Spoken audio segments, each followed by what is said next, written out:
Good morning, everyone. I am very happy to welcome you here. Thank you very much for joining.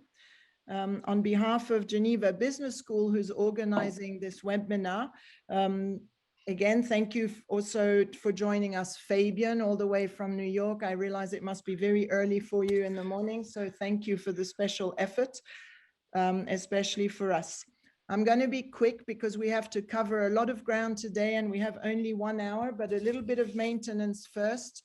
If everybody's happy with that, we will keep the questions to the end, and I will ask all the participants with questions to go in the Q&A button, which is down at the bottom of your screen on the right-hand side, and I will take them each one by one at the end, if that pleases everybody, unless the panelists tell me differently and you want to be interrupted while you're talking.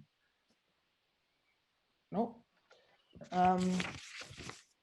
So first of all, I probably want to introduce everybody. Fabian Bocard, who is working for ArtNet, and he will tell us exactly what his role is in ArtNet. Tell us a little bit how you got there, Fabian, and your background, please. Yes, so in a nutshell, ArtNet is a company that has been founded in 1989 by Hans Neuendorf and has been listed on the Frankfurt Stock Exchange in 1999. It gathers auction data mostly and publishes those data. And my background is investment banking and statistics, where I have my PhD. And I started a company in 2011 to crunch those data, make algorithmic valuations, price indices, and things like that. And this company was sold to ArtNet in 2016. And this is how I joined as chief data scientist. And probably today one can say that ArtNet is the #1 reference website. Absolutely. ArtNet is by far the first global website for art auction data and art information in the world. Yeah. Perfect. Then I'd like to welcome Mr. Carlos Moreira of Wisekey. Wisekey is based in Geneva. It's listed on the stock exchange, has very little competition. It's a security identification technology. I'm sorry, I'm reading my notes because I'm a little bit out of my depth here, so please I apologize. But nonetheless, very curious. It's very exciting, so I can't wait to hear more. Are we, do you think, Carlos, at a crossroad now totally with the artificial intelligence and with art in particular? Nice to meet you, Sixtina, and everybody else. Absolutely. Wisekey is working on what we call the interception of IoT, Internet of Things, cybersecurity, and AI, as something like 1 trillion objects are getting connected to the internet. So we are a NASDAQ listed company. We have been working for many years. I was also in the UN before, so I was the lead security officer of the UN for 15 years in Geneva when the web was created here in Geneva. And the company has been working lately in the last 4 years into bringing authentication at the object level. So we have paintings, we have 2.5 million luxury watches, we have 1.6 billion objects that have already been tagged with the microchips with Wisekey. And these objects are sending data, encrypted data to clouds. Those data are authenticated at the origin, and then they are analyzed by our artificial intelligence algorithm. We just acquired a company in Germany with the name Arago just a few months ago. Arago is the leading AI company in Europe, and now we are able to analyze the data. So the latest development for us is using this backend. We are like a platform where you can run secure processes on the top. And in the last 4 months, we have been helping brands to launch NFTs. And we did the world first with Hublot.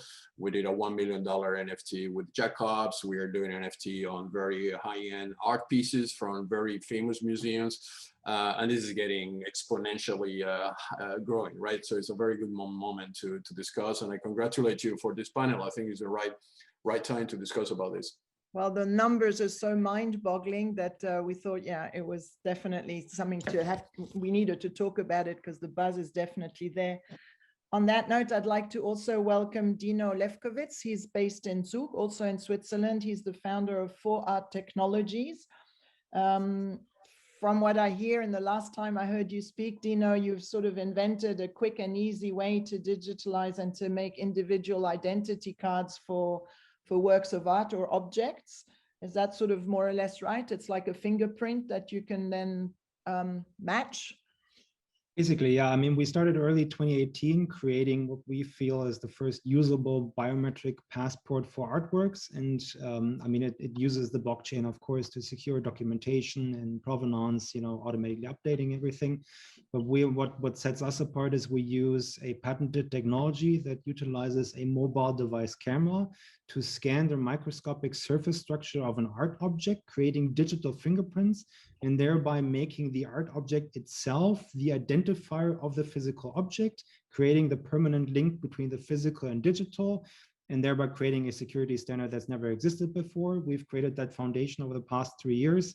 And now that we have basically this dealt with, we're now creating additional supplementary services like, you know, VR functionality or NFT support, for example, digital condition reporting, to really digitize the whole process of securing art, of art handling, to make that process more efficient, faster, more transparent, and of course, a lot more inexpensive. Sounds great. Definitely necessary. I noticed, I'll just drop that in passing, you've got a picture of Barcelona behind you. Geneva Business School has 3 campuses. Geneva is the mother campus, and then we also have students in Barcelona and Madrid. So you're welcome to visit anytime. Sounds great. Ty, so Ty, you're talking to us from London, is that correct? Yeah, from the UK, yes. Good morning. Good morning. Thank you for joining. You wanted to talk to us about safety and compliance. So I think you'll be listening very carefully and giving us the devil's advocate version of what's going on today. Is that correct? Well, I'll try and keep it light. I mean, my work primarily involves due diligence in fine art transactions. Now, NFTs are considered, I suppose, an asset class in themselves by many family offices, ultra high net worth individuals. So they are warming to it. So we now advise the clients on portfolio diversification to include NFTs as well as other crypto products. Therefore, due diligence must follow. You know, so we use a number of checklists. I mean, there are a number of organizations out there like RAM, the Responsible Art Market. So hopefully everyone that's listening are going to Google them now. And they're a wonderful organization. Anyone who's taking the course will be hearing all about RAM, but I'm finishing off a law degree at my age. Disgraceful, I know. I should have done it 40 years ago. But we have our own process here. We call it the PAM test. It's no cousin or relation to the Responsible Art Market, RAM. So the PAM test means to investigate the people, the assets and the money. Now, it used to be the people, the art and the money, but now, of course, it's assets to incorporate other passion assets as well. We're also trying to turn this into a legal test, as many of the legal people that I've worked with over the years.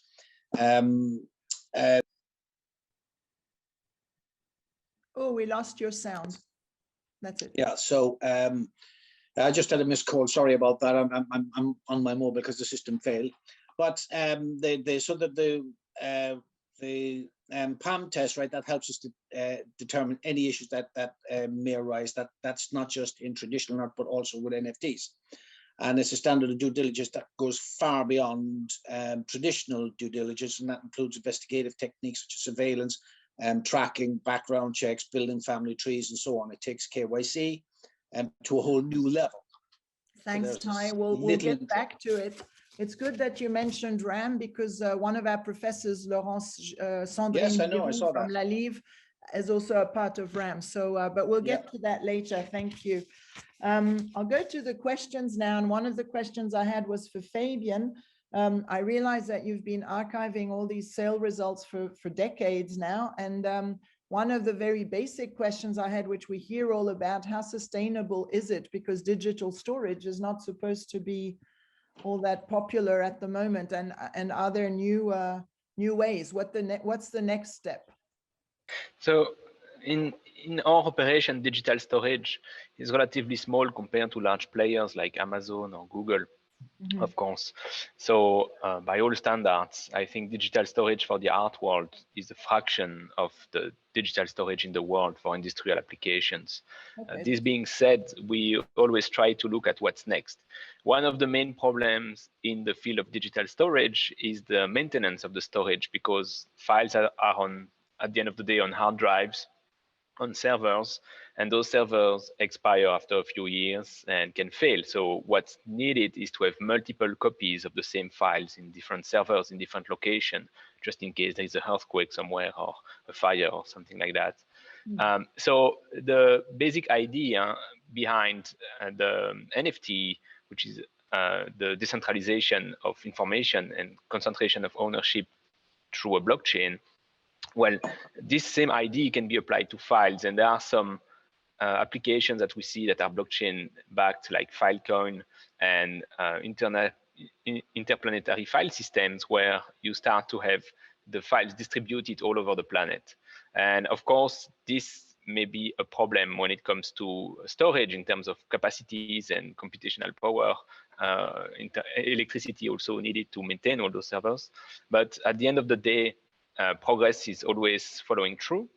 And what really matters, I think, for the future of this industry is a safe way to store files, and not really the problem, at least in our industry, in NFTs and in digital art. So the problem is not the problem is not really the size of the storage. That's a bigger problem at planetary level, but really this redundancy and safety of the artwork. And that's on what we're working. Cool. Also, I was wondering whether the algorithms that you come up with for ArtNet, is that sort of beyond your conscious mind? Is that becoming a trendsetter? Do you think people look to ArtNet to see what the next trend is going to be in the art world? Certainly. So the idea of the algorithms, especially for the price trends, is to show the past, right? So we show how the market evolved through the years until now. And what people do, they extrapolate trends from that. So the art market can be what is called autoregressive. It means that it tends to feed itself. So when things start going well, they keep going well. There are drifts in the art market. So this is what our clients are looking for in those price indices and in those trends. They try to see what is picking up. They also try to confirm their own intuition. So what is important is to use those tools with knowledge of the market. And our clients are mostly professional, active in the art market, who know what they're doing and can use those tools wisely. Cool, that's very good. On that, I'll turn to Ty, if I may. Had you the questions that you had, what actually is an NFT? I mean, obviously you'd all heard about them before, but what does it actually stand for? And are they here to stay, Ty? What do you think?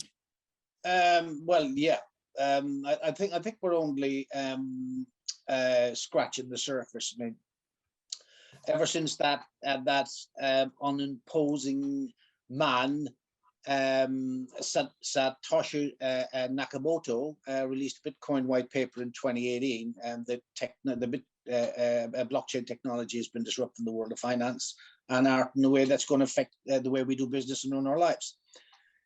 So to describe an NFT, so it's basically a unit of data stored on a digital ledger called a blockchain, which we all know. I mean, everyone on the panel obviously knows this, but for the newbies in the audience, I suppose we better go through it. So it certifies a digital asset to be unique and therefore not interchangeable. So this is more or less means that an NFT is unique and can't be replaced with something else. An example, a Bitcoin is fungible, and if you trade one Bitcoin for another, you'll have a Bitcoin. In layman terms, a non-fungible token is basically something like a serial number with some metadata attached. So they're not an entirely new concept. The first NFTs hit the market were colored coins, and that's going back in 2012. And they were Bitcoin tokens with extra functionality that allow them to represent other assets on the blockchain. So here we are. Yeah. So digital art in that is a similar sort of it's a perfect pitch, if you like, because it's already unreproducible. right? Yeah, it is. I mean, digital art goes back a long time, of course. And if it was around the Picasso's time, he would have been using it. You know, any of the mediums that came out, all of the great artists always did. But we will say that it covers everything. It just doesn't cover art. I mean, NFTs can be something like passport, driving licenses, land certificates, videos, any form of IP. You know, so they were scratching the surface with this technology, and the applications are endless. Yeah. So that's what we saw with Carlos when he talked about a watch, and with Hublot, or the Jacob jewelry, which is also high market jewelry. Now, yeah, and sneakers and everything. You can see this. You can see the innovation here at the moment. Just fantastic. The way people are just taking all sorts of items and converting them into NFTs. It's wonderful. Okay, so going on from that, Dino, what's also nice with your system is that it's available to everyone, to collectors as well as artists, etc., and it sets them apart. Is that correct? Yeah, well, you see, our process is... I was just thinking Dino, because he's got this. All right, sorry. I'm sorry. Sorry, Dino. Perfectly fine. Yeah, no, that's perfectly all right. I mean, no, for us, NFTs are of course not a theoretically new story, since NFTs have been around for some time, and we've been focused on blockchain certificates, which aren't all that far removed from NFTs. Our goal was always to bring the physical into the digital, to make all these possibilities of digital available to the art world. And of course, NFTs are now a great option, because I think that's the important bit. NFTs have made digital art, which has existed before, but wasn't really all that interesting to the art world, have made it collectible, and thereby have reached a whole new standing for the art world. Thereby, I think, finally now completing this picture where we have the physical world, the physical art world, and the digital art world now finally coming together, and thereby now being able to be traded, to be handled, to be experienced, to be shared with so many more options. I think there is a huge value in that. But our concern is always security. I mean, for much of the art world, of course, security is a concern. Reputation is a concern. And for NFTs, it's the same. I don't want to get ahead of ourselves. But the story with NFTs isn't quite as simple. The story and the question of security isn't a simple one. I think there is a lot of assumptions being made currently in this quickly expanding Wild West market that we have. And there is still some road to be done. But I mean, one of the beauties is because NFTs and the NFT space is developing so quickly. I mean, at breakneck speed, even in the world that we're used to in the crypto valley here with blockchain, which developed very quickly. NFTs are just so much faster now. I think we'll reach the maturation period very soon. And then I think we'll move and really create an ecosystem where NFTs can do exactly what Taya said, serve, so many people, serve artists, serve collectors, serve the whole art world and everyone who enjoys or creates art, to provide a bigger, a more capable, but also a safer ecosystem to do and enjoy what they like. And so it will also, for existing art pieces, it will also help with the real fake issue and the authentication, or not? Absolutely. I mean, again, that's sort of what we're doing. If you're talking traditional art, in that case, physical art, because again, digital art is, let's say, new. In this case, the question, of course, is how do you bring it into the digital? But then again, because the possibilities are essentially endless, right? It is limited only by your imagination when it comes to sharing, when it comes to enjoying, when it comes to securing. I think NFTs are absolutely a big win, and thereby, I mean, the question is, I think, foregone. Is it a fad or the future? It's certainly part of the future and here to stay. Yeah. And why, maybe Carlos, or I don't know, Fabian, why did they come onto the market so quickly? That's great, but so expensive. I mean, we're talking such huge figures. Yes, I think they're not new on the market. So if we look at the history, NFTs existed before, and they were actually a threat at some point to the Ethereum blockchain. In 2016, there was an NFT called CryptoKitties, which were little kittens who could reproduce, and those cute little kittens actually started to clog the whole Ethereum blockchain, creating huge problems on the network. Mhm. And so this is where people started to doubt the idea of NFTs. And it came back recently as prices of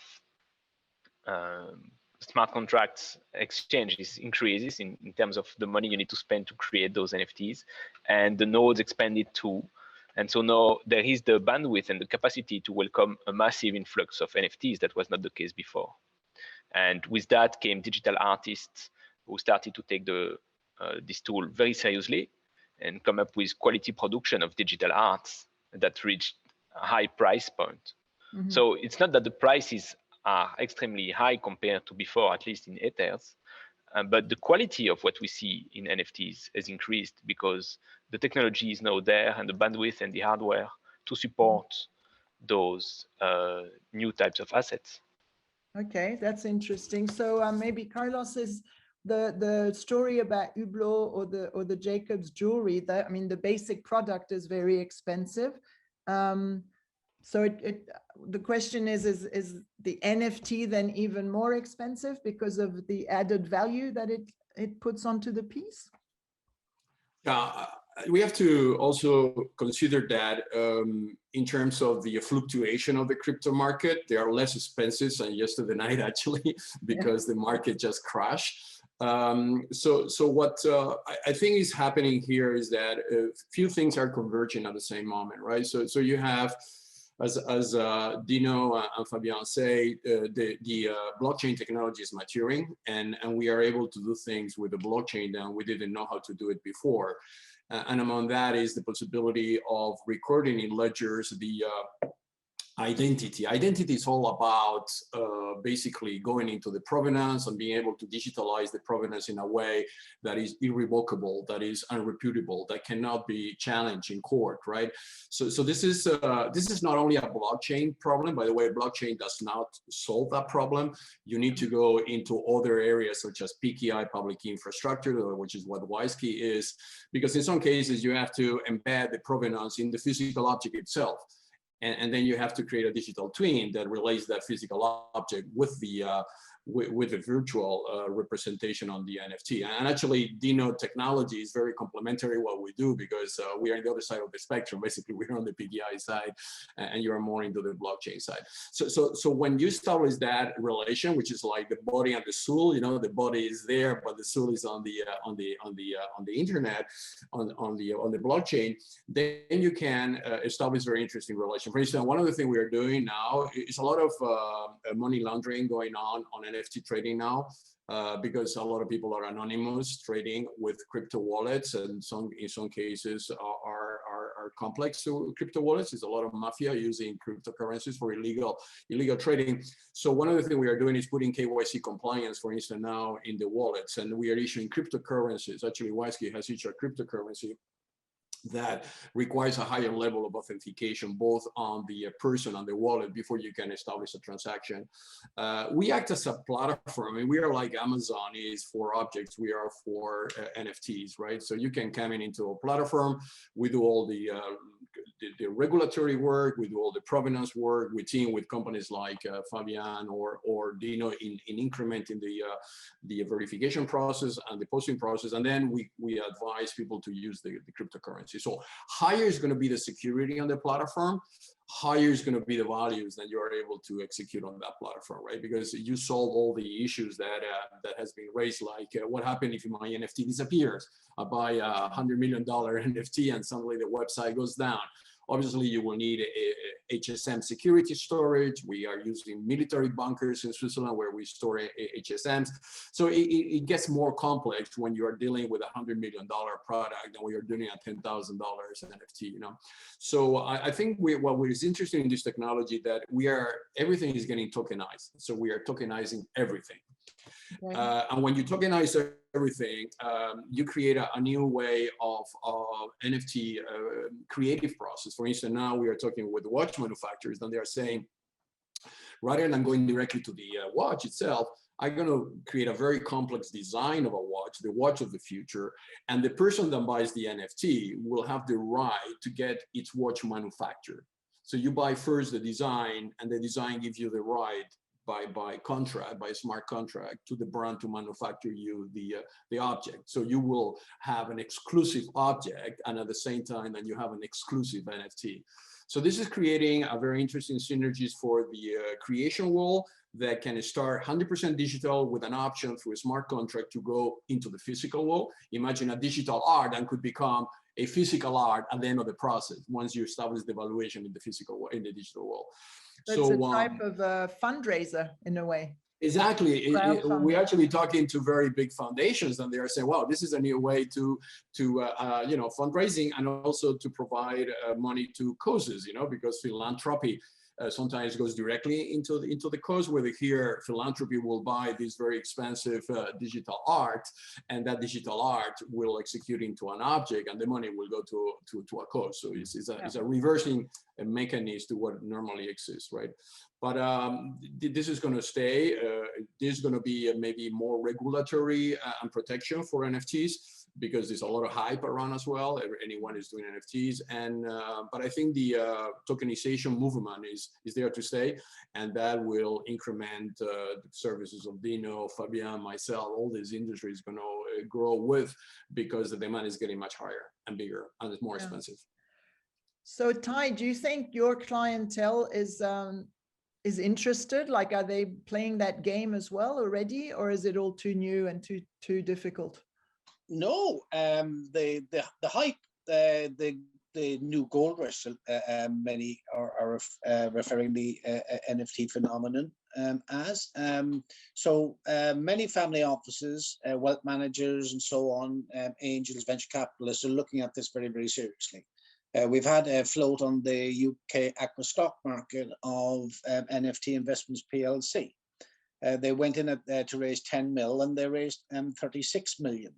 So that's an indication of how it's viewed by investors. So investors will always come out of the woodwork whenever money is to be made. And the hype that was created around the 69 million sale at Christie's has really brought the NFTs to the forefront for investors all over the world. What is this? Where has it come from? And so there's a lot of skepticism about, let's say, that 69 million deal and how it came. Did it just come out of the woodwork? And in our office, I've come to the conclusion that there may have been a third-party auction guarantee. How else could it sell for such a huge amount of money without the seller being assured by the auction house that that it's going to sell for a certain amount of money? If it doesn't sell, it's burned.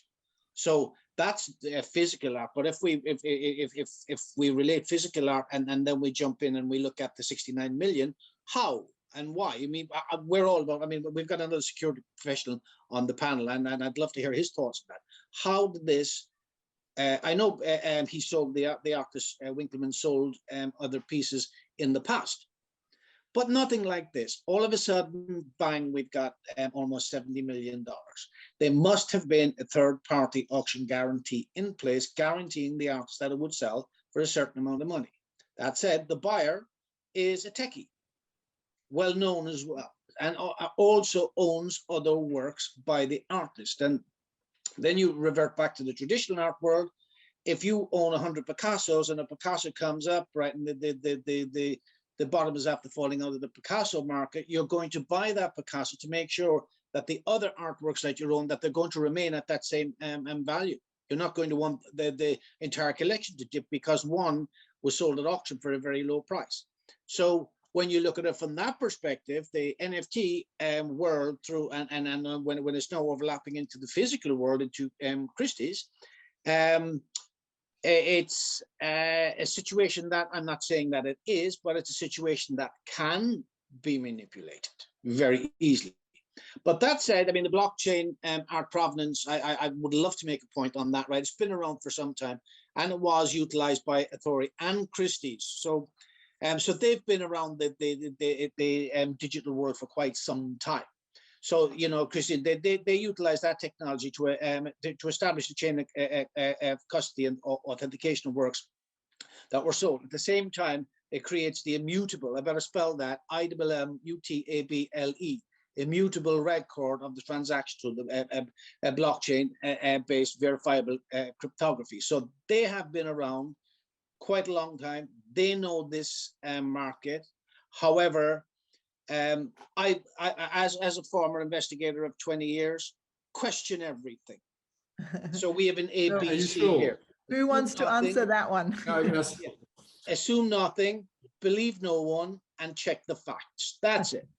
And we relate that to due diligence in physical art as well as NFT, all NFT.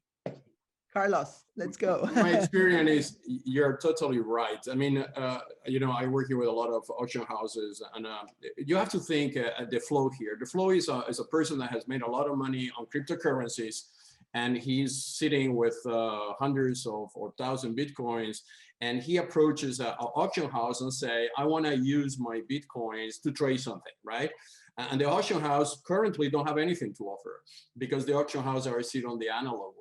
So auction houses are now in the process of getting involved in creating the market. And then they are going to digital properties, and they are convincing them, do you like to trade up the digital property within my environment, because I want the publicity to be the first one to do that.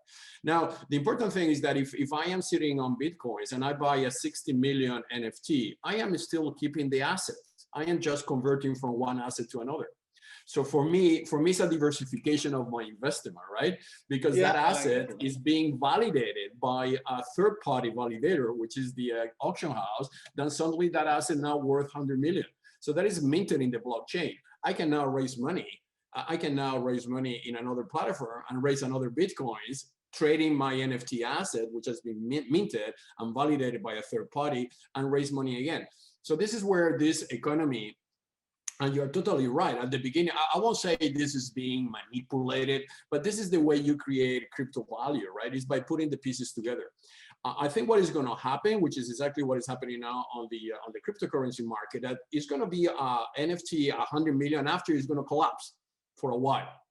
And what is going to happen is we're going to have this kind of curves that you're seeing on cryptocurrencies, the same thing on NFTs. And suddenly you're going to have an stabilization on the market. And this is going to be the real price that people are willing to pay. But for the moment, those wallets are very limited. The capacity is not that high. People think that there are trillions of dollars in NFT. That's not true. It's a very small amount of money yet. And you need to accelerate the market in order to make that competitive. I mean, absolutely, you're right already on that, since the market is already cooling right away, right? I mean, everything's moving super fast in NFTs, so the market is already cooling because you can see the quality, the content, the story, the provenance is super weak. Everyone's, especially I think the big winners currently are the people in the finance industry, people who are looking to just cash in quickly, to just generate memes, NFTs, you know, mint NFTs from tweets. Whatever kind of value can be found in that, but you're very right. Then I think the traditional functions of the art market are going to come in, where provenance, where artists, where where these things will start to sort of build the foundation on value, and these people are then going to slowly come in, discover these NFT possibilities, and thereby I think you're very, very correct, start to again build up this value, but on a more sustainable level, where I think the entire art market, the entire art world, but collectors in general, then start to really pick up on this trend. And I think that's where it's going to get very interesting once we have this first rush done, and then we're going to start developing and maturing the market. I think for the art world, if I just might say some small comment, is only a unique opportunity to put the power in the creative part, because an artist before needs to go through the pain to get their art to be recognized, finding a gallery. The galleries take a lot of money on the transaction, sometimes 30%, 50% even, sometimes even more. So this is a way of decentralizing that power towards the artist. So the power shift is from the intermediary, the gallery, the promoter into the artist. The artist has now a direct access to the market, and that's going to be a disruptive creation movement is going to happen here. Something, I am dealing with architects. Before architects sell you the design of the house, now architects are actually designing the house, a $20 million house, creating the NFT, and if you buy the NFT, you have the right to construct your house. So this is a paradigm shift, right? And I think this is a big opportunity for artists and students of art, is that whatever they're going to do now, they can monetize immediately without intermediaries, and that's a very big game change. And is the benefit as well towards young collectors? Do they have access cheaper then as well? Who's this question for? Well, I don't know. I was going to go with Fabian, asking him as well, and it will be linked to the question. Are you guys already recording the results in crypto monies as well? Because I know you've got dollars and euros and yen. Yes, we are recording those transactions. We're not publishing them on the website yet, as we are building a massive database, of course. The fact is, over the last 3 months, we had more transactions in NFTs than over the last 10 years at auction. So that's a lot of work, obviously. Yeah. I completely agree with Carlos about the idea that artists are going to be empowered. Every single creatives actually in the world are going to be empowered by this technology. And to bounce on your question about collectors and young collectors can enter the game. And I think those days are actually showing a tremendous amount of opportunities in NFTs for whoever actually looks into it. So what I mean by that is, indeed, we see a lot of things, and I like Dino's expression, it's the Wild West out there. And there are a lot of NFTs that are being minted with very poor structure behind it, very bad metadata, very weak security in terms of where the actual asset lives. And those NFTs are currently benefiting from the hype and are going to crash because they're not going to survive. It's as simple as that. The files will disappear, there will be security flow. But at the same time, for the moment, there is a huge risk premium because of that in the market. And actually sound NFTs that do make sense, that are minted by companies and people who know what they're doing when it comes to security and blockchain, those will be the winners, because these are the assets that are going to survive, that they're going to generate value for the collectors. And they're not necessarily more expensive at the moment as the other NFTs that are probably going to disappear. So before we started, I should tell the audience we had a bit of a chat about governance, and I'm just wondering, is the SEC or in Switzerland, FINMA or whatever, all these regulatory bodies, are they involved in that yet? No, hopefully not, because otherwise we're going to lose everything, right? Because look what happened with Facebook currency that left Switzerland because FINMA was not fast enough to accommodate to their requirement. I mean, this is a major problem. How do you educate regulators towards the disruption that is happening? I mean, I think you need a sandbox type of a structure. That's the way you do it. So you let regulators to know that this is going faster than their capacity to regulate. Therefore, they should trust the technology to the point that we demonstrate to them that technology in due time will satisfy the regulation requirement. And this is a compromise that some countries are willing to take. And by the way, the countries that they are taking that compromise, they are boosting their economies. Singapore, Malta. So they're going to be in competition. They're going to be hubs, regulatory hubs, and they're going to be more friendly towards the innovation, and those are going to be the winners. I mean, if I may jump in there, Carlos brought up a very important point earlier on as well about anti-money laundering, AML. So we've got AML, KYC, we've got the sanctions. The Americans are taking it very, very seriously. They are all over crypto at the moment. It's going to after what happened in the last 48 hours with the China banning Bitcoin, that means that that I believe it's a threat to the American economy in the long term. Also, I think that Elon Musk may have to reassess his own situation that may have contributed to the Chinese government's decision. So the Americans are now going to come at this full force. They're also, I believe, going to incorporate NFTs. They've been trying, and Carlos may know this, they've been trying to, and a lot of governments have been using blockchain for military and policing applications, but now NFTs are going to be used for military and policing purposes. So the borderline regulation is already in place and has been in place. They brought it into the art world. So if you're an art market participant, are you an NFT art market participant? We've got until June here to decide which way we're going to go with that. So the regulation in the UK, although it's outside of Europe now, is still they're coming out with some unique ways forward to regulate everything. And of course, the three words would be money laundering, terrorism, and tax evasion. Or pay your taxes would cover it all, I suppose. But yeah, the regulation is already out there, a framework. So we have a framework in place already. They just got to put it together. But we're going to see some exponential moves by the US government in particular and its allies, I believe, within the next 30 days. Are the governments working together on this, or is it going to be a race, you know, to who regulates first? What country imposes itself? There's some international organizations that they are playing a major role, like in Geneva, WIPO, World Intellectual Property Organization, because intellectual property at the end of the day is what defines the ownership or not of an object, right? Do you own? Can you prove it? So international organizations, like they are doing in other segments, like COVID with IATA now coming with some regulatory ways of getting people into the airports, they must play a major role. In Geneva, we have ITU, which is a telecommunication standard organization, regulate 5G, 4G, and all the standards. Then you have WIPO. So there is a need for them to come in with working with the regulators to create some kind of framework, international framework. They already exist. I mean, identity frameworks exist already. Digital signature legislation is already in force in all OECD countries.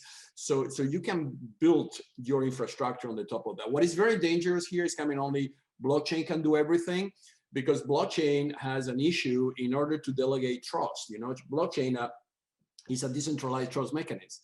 But if you are doing passports or digital identities or anything that the government should be in control, then blockchain is not enough, because you cannot let anyone to create a Swiss passport, right? You need the Swiss government to issue that. And blockchain is not good for that, because blockchain decentralizes, but that's not delegate or revocates. So the blend between the PKI, blockchain, giving to each party what they should be doing and not confusing them by saying, oh, we can solve all the problem with a simple app. That's a very wise way to progress here, right? And that will bring everybody together. Well, let's hope so. Let's hope so. I was just wondering whether I should go to the Q&A and give the audience a chance to ask the questions. Just a moment. We have no questions. Is there anybody out there? Okay, well, we're waiting for the questions. And the last question you asked about, are the governments going to get together on this? I believe now, yes, they will. America and its allies, allies of all sorts. So yeah, that's it. Yes would be the simple answer. Another word that we've skipped out of this whole conversation is the hypervolatility of NFTs that has now been inherited from blockchain. Yeah, that's a very good point. Do you want to? No, it's just the one word. Let's throw that one word in there and see if anyone's got anything to say about it. The hypervolatility. Is there any way of controlling this? We're looking at a business model with one of our clients at the moment, and that's about creating a gallery type of situation, selling NFTs at a controlled price that's not linked to the market. It's they're looking at creating a gallery situation where they have arrangements in place with the galleries, and they won't sell below a certain price, and guaranteed resale back to the company. It's a very interesting business model. So the hypervolatility is certainly something I'd love to hear from all the panel members on that, if they had any input. To be honest, in my experience, the last months after we announced the world first on watches, I'm getting now collectors of watches, and they want to just issue an NFT, but they don't want to sell it. They just don't want anybody else to do it. They want to protect that asset. They're saying, you know, in the future, maybe I can create a holographic 3D design in my living room of my watch, and I want that to spin, and I want that to be the NFT. So you have to understand that digital technology is exponentially growing, whether the art is linearly growing, right? Art, traditional, works step by step, but the technology is exponential. So it is very normal. The exponentiality of technology will bring the NFT visual presentation, like using artificial intelligence, like using AR, like using immersion system into a new dimension. Maybe the NFT in 10 years time that I bought from Hublot watch, which is now only the picture, will be a full immersion into the history of the manufacturing, into Mr. Beaver, the way he created his company. So the NFT is not only the digital twin, it's also the emotion that the creator had at the moment of creating that piece. You will be able to enter into that moment to understand what was the inspiration that person had. And technology will augment all that, will make that even more visible, more immersive, right? So that's the way it's going. Some people don't necessarily want to sell the NFT. They just want to benefit from the exponentiality that technology can give to them, and being able to leave their watch maybe or their painting in their house, but being doing an NFT roadshow of their painting globally in galleries, in virtual galleries, and increase the valuation of his own original, because bigger is going to be the exposure of the NFT, more the original is going to be. So this is, I don't necessarily believe that this is going to be a huge marketplace. People will get kind of tired of selling NFTs once they realize that the price is very difficult to control. But as a class asset, it has a huge potential. Yeah, for sure. So it's a little bit like when in the olden traditional ways, if you had a Picasso or even an Italian Renaissance, you could check the provenance as far back, or the ownership as far back, and then you can check all. It's like a documentation sheet, which gives you all the history, the exhibitions it's been in, the catalogs it's reproduced in. So it's the same sort of concept, yes, but digital now, and that doesn't take, I mean, that doesn't grow in value. Obviously it makes the piece grow in value, but it doesn't, the actual documentation doesn't. Is that what I'm hearing? With a caveat, the provenance from traditional art, when it's all put together, because of several layers of attribution and provenance, of course, and that's something that the students, if they are listening, will learn. And especially they're going to learn quite a lot from the responsible art market about this one topic. But the caveat being is that the provenance that's registered on the register on the blockchain is only as accurate as the person that's putting it on there. And it's anonymous, so you don't really there have. we go. Very, yeah, very. Point. What a great finish to my point. Thank you very much. Good enough. Yeah, I think that's a key point. Is of course it enables all this, but it's a very important point. Provenance, yes, it's. I mean, the NFT is really just a vehicle to contain certain information, meta information, or more specifically, rights and privileges. What are you allowed to do? I mean, if you look at different standards, for example, like the Ethereum 1155 standard, you can create tokens for the same kind of piece, but contain different kinds of rights and privileges, right? The ownership right, the multiplication right, the whatever kind of usage right that you have, and I think here again, the difference is, I mean, hyper volatility is something that is, I think, affecting all of us. Like even traditional stock market is being more volatile now because this, you know, hype and pump and dump sort of culture is moving all over the place. Yeah. But it's important to set very clear guidelines. I think, especially from the market itself, we've been trying to do that in the market for some time, because we know governmental regulatory measures are quite broad, and they're sort of a big hammer. They're not very fine, and they're not very they're not detailed enough. They're just broad, and they're strong, and they're destructive oftentimes. So it's important, you know, create NFTs, you know, a very good point, have KYCs for all users, have AML for all users, have clear clarification of rights when you create an NFT, when you want to create an NFT, when you handle an NFT, have contained legal documents. What is actually entailed when you buy an NFT? What does it mean? Because most people just assume it means I own a piece of data or something, but that's just an assumption. That's not necessarily the case when you buy an NFT, and most times it's not declared. If you go on OpenSea right now and you create an NFT, you don't actually really know what you're doing. It doesn't say anywhere, you just assume that's what it does because that's what everybody's saying. And that's really important, is to get the clarification right, to move, I think, for all of us, to get a clear standardization in, highly detailed, transparent, a separate provenance record beyond just the blockchain itself, which contains all the information that you require to make a financial and cultural assessment on digital art, for example. It's important. Digital art is great. It's great that it's not collectible, that it's been brought into the traditional art market, but there is a lot still to be done to make it secure and to make it transparent on what you're actually purchasing, what is being traded, and what you're allowed to do with what you're buying. Because as Carlos has said, I think it's great, and we don't know yet what these NFTs are truly going to be capable of when it comes to not just enjoying art or assets or collecting assets in digital and physical form. I think there's a lot to come when it comes to enjoying these things, but there's still a lot of work to be done to make it usable beyond just the trying to make a quick buck out of the system beyond it's over. Absolutely. We've had a question coming in from one of the audience. We have Nicholas Vasshauser. Thank you very much. The question concerns the visibility or exposure to the physical institutional art world. How would a bigger institutional exhibition look like? And how should institutions like museum deal with or approach NFTs? A rather artistic question.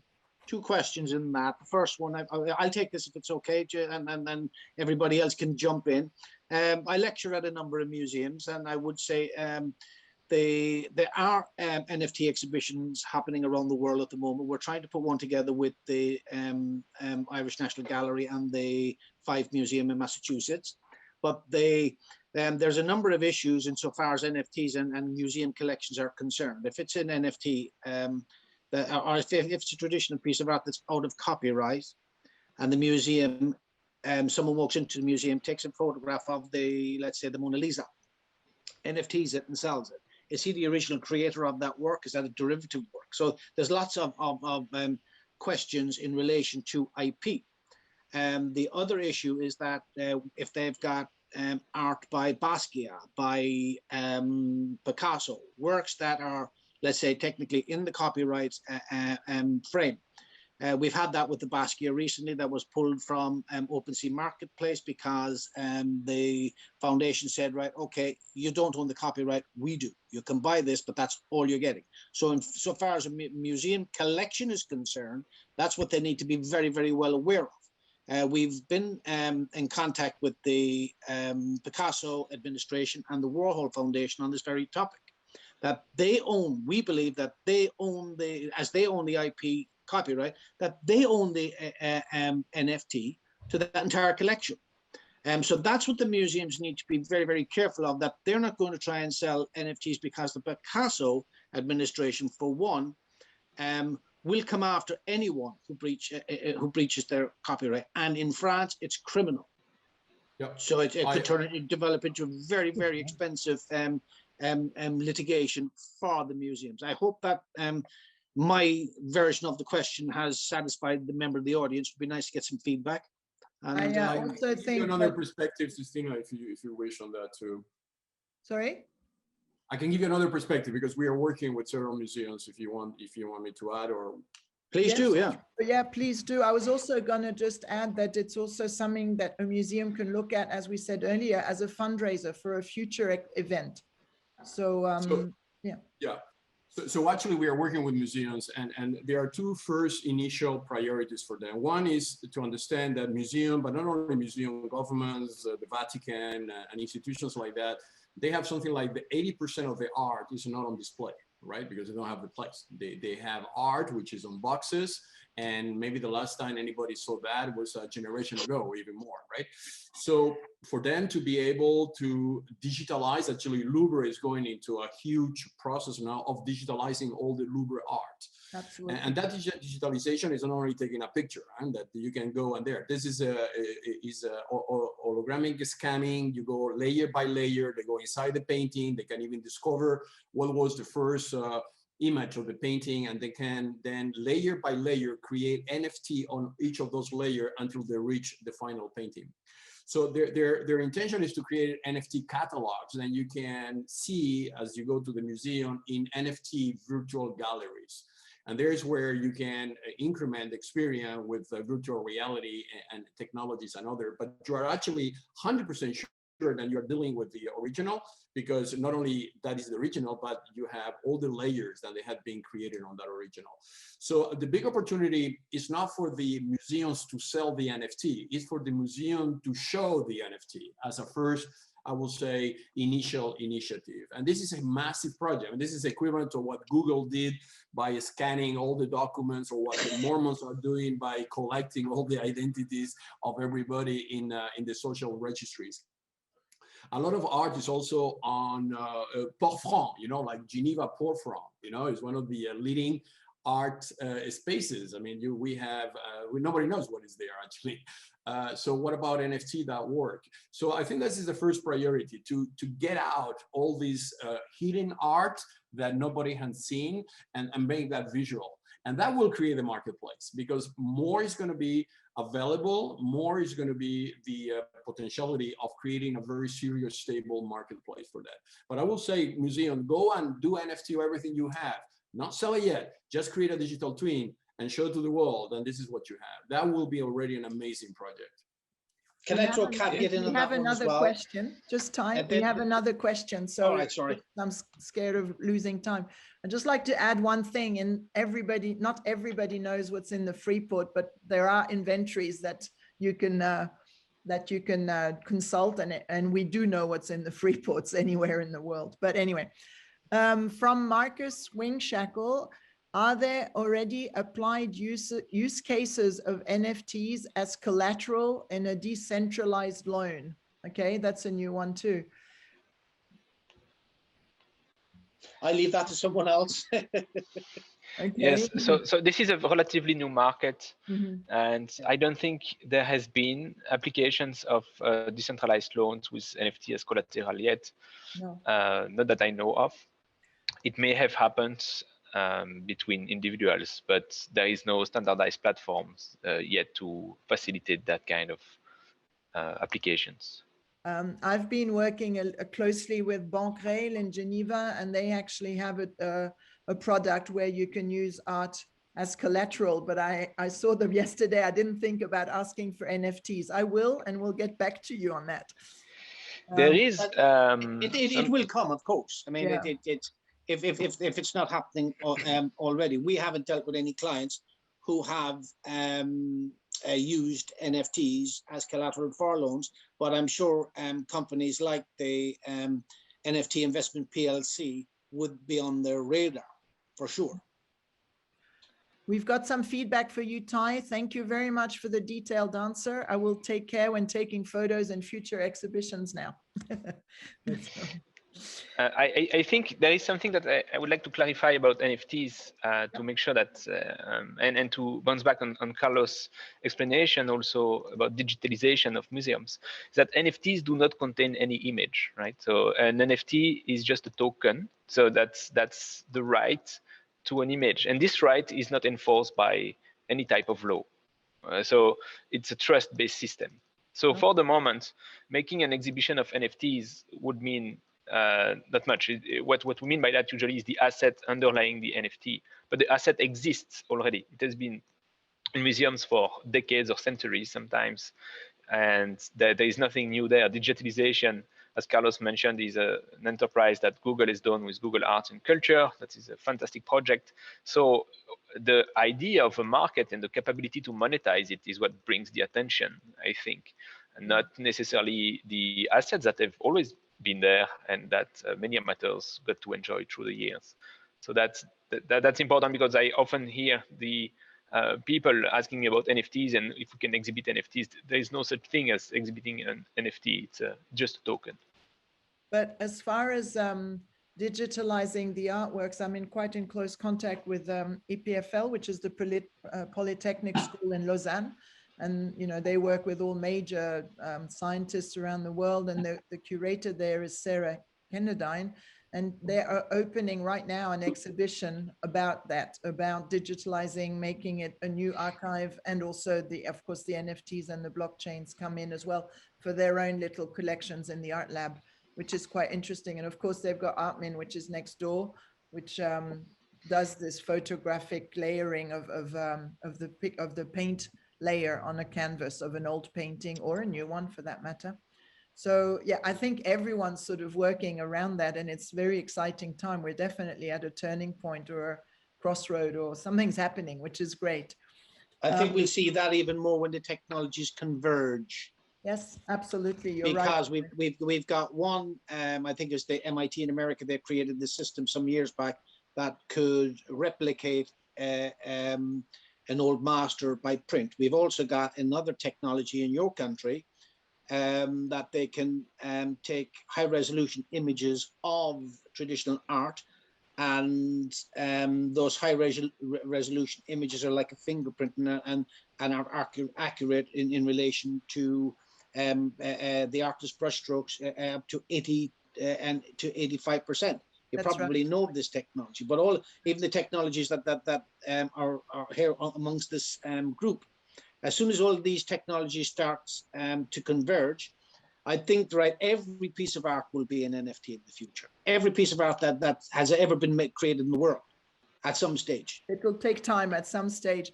We've got a question from Marcus again. He says, terrific panel. Will the replay be available? Yes, of course it will. I'm sorry, I didn't mention it at the beginning, but this is recorded.